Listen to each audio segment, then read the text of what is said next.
Payroll taxes are mandatory contributions that fund specific federal programs.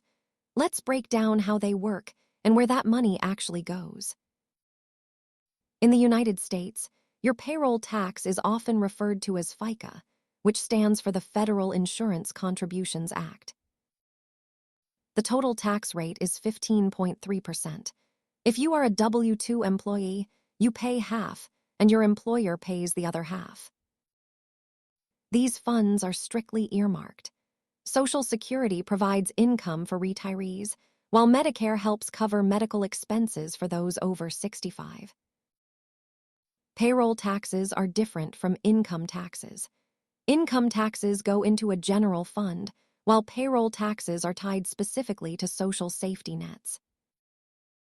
Of that 15.3% total, the vast majority goes to Social Security, with a smaller portion dedicated to Medicare hospital insurance.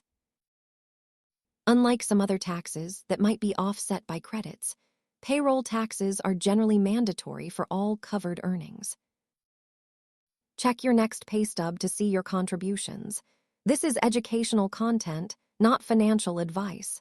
Thanks for watching and keep learning.